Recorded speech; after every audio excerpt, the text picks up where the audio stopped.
Your Excellencies, colleagues, friends, very good day. It's my pleasure to see all of you and to have the chance to extend a welcome to you, Your Excellency Prime Minister Modi, President Xi Jinping, Your Excellency President Ramaphosa, Your Excellency President Bolsonaro. A warm and sincere welcome to you. I'm so glad to have this chance to work with you today during the BRICS Summit in the framework of our organization. But before we start our work, I'd like to extend the greetings on the occasion of the birthday to the President of South African Republic, Mr. Ramaphosa, and wish him robust health and every success in his capacity for the benefit of the friendly people of South Africa. Your Excellency, colleagues, friends, the topic of our today meeting is quite ample, and it includes the issues of advancing BRICS strategic partnership for the sake of global stability and security, and for the sake of facilitating innovative growth of our economies. As a custom, we will discuss the most relevant issues of international and regional agenda, and given the forthcoming G20 Summit on November 21st and 22nd, we will compare our notes on the most relevant items of the G20 agenda.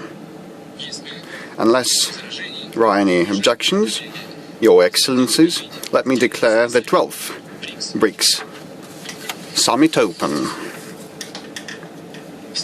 And according to the established housekeeping procedures, let me, being the leader of the presiding nation this year, to be the first one to take the floor. So, dear friends, I would like once again to warmly welcome all of you and express gratitude and satisfaction that despite the peculiar context during the Russian presidency related to the COVID pandemic, the cooperation of BRICS nations has been evolving actively on all the key tracks: political, economic and humanitarian. More than 130 events have been held this year, and around 25 ministerial meetings among them. Many of these, unfortunately but naturally, given the context, were held online.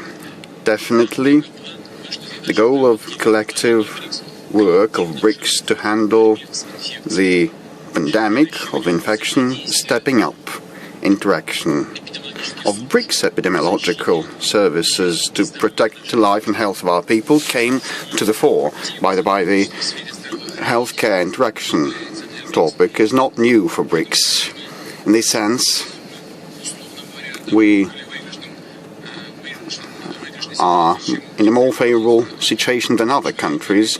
What I'm referring to, let me remind you that 5 years ago, the UFA declaration enshrined an accord to work in concert in order to counter the spread of infectious diseases, including, let me emphasize, the new type coronaviruses.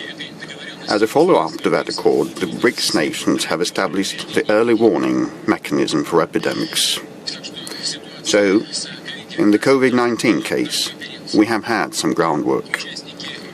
The BRICS participants have been able to quickly react and take specific measures to fight the pandemic. Let me emphasize that the Russian Direct Investment Fund has concluded agreements with the Indian and Brazilian partners to hold clinical trials of the Sputnik V vaccine, and with pharmacological companies in China and India, there have been accords to open production centers to produce the vaccine on their soil, not only for their domestic consumption, but for exporting to third countries. So we have Russian vaccines at hand there, and they're effective and safe.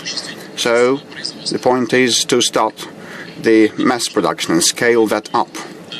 It is not an issue, but it is something for us to resolve, a goal to attain, and definitely we should join hands here in order to scale up the production of the vaccines.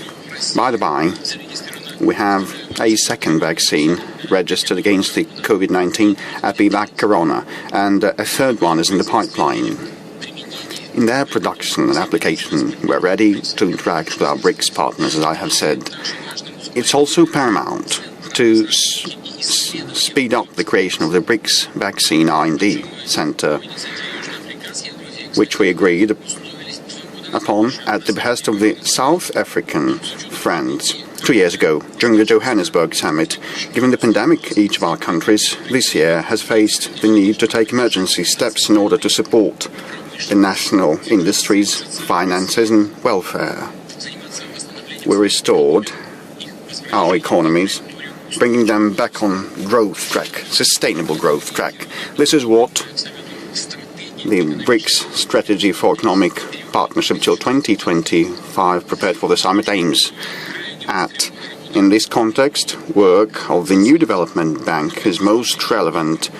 The bank has reserved $10 billion USD worth of provisions to combat the pandemic. The overall investment portfolio of the bank exceeds $20 billion as of today. The alliance nations have been implementing 62 major projects. By the by, in close future, we'll open a regional office of bank in Moscow that will extend lending across all of the Eurasian space. I'd like to remind you that the BRICS nations have a specialist insurance tool in case of crisis developments at the financial markets. The contingent reserve arrangement with the total value of $100 billion. Interacting on credit and investment issues, it's important to rely on the interbank cooperation mechanism of BRICS that this year has coordinated rules and principles of responsible financing of development institutions. The BRICS countries have been intensifying interaction in STI.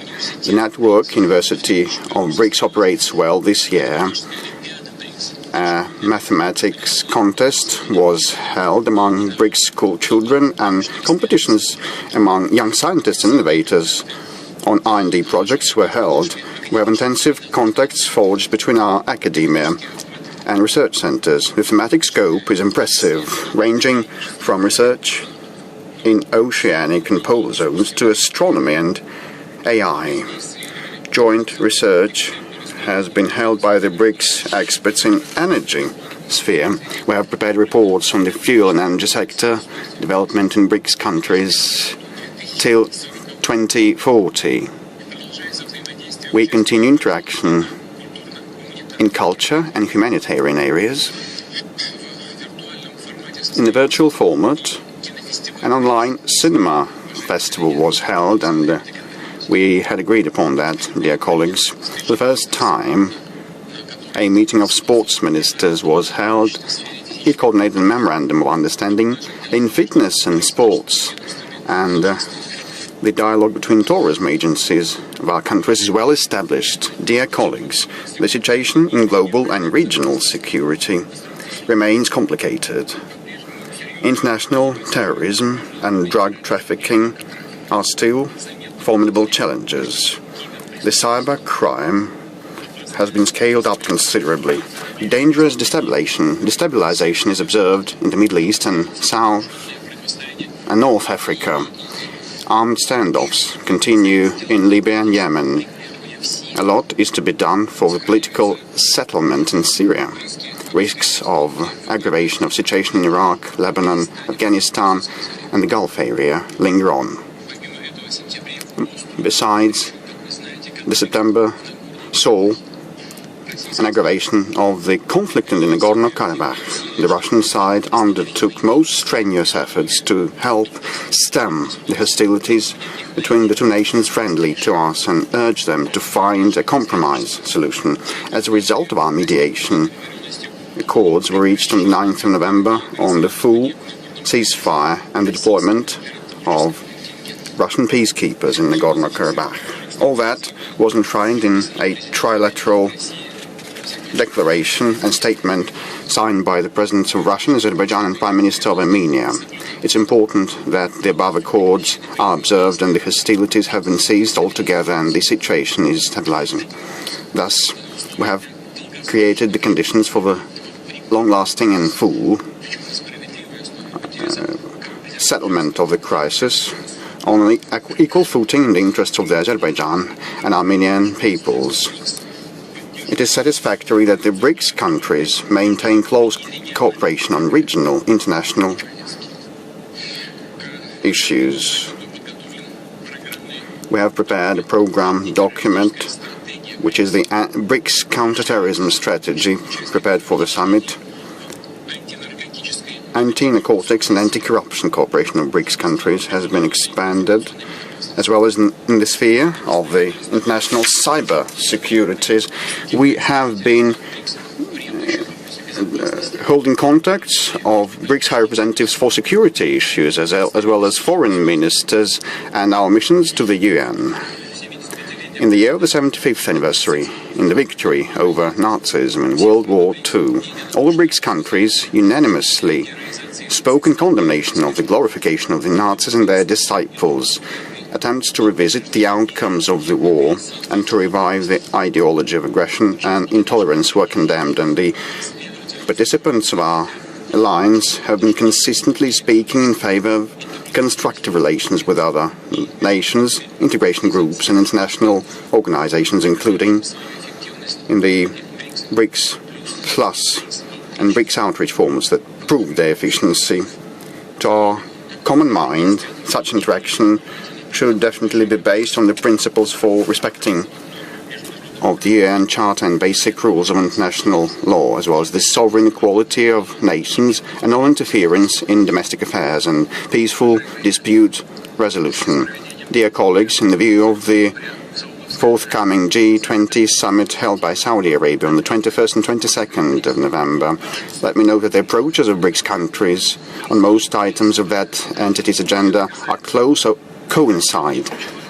That is true for reform of the key global institutions, the International Monetary Fund, the World Trade Organization, and the WHO, World Health Organization. BRICS directly contributed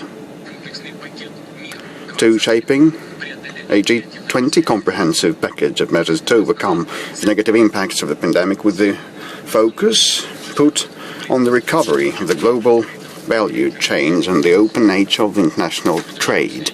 In this same vein, the Russian initiative on the green corridors has been promoted. Those corridors are free from wars and sanctions, mostly referring to the humanitarian supplies of food and medical items. In closing, dear colleagues, let me reiterate that the Russian Federation keeps prioritizing and will prioritize further development of cooperation with BRICS countries. We'll do our utmost to consolidate our positions at the international arena. I'd like to thank all of you for your friendly support and for the well-coordinated and fruitful interaction this year.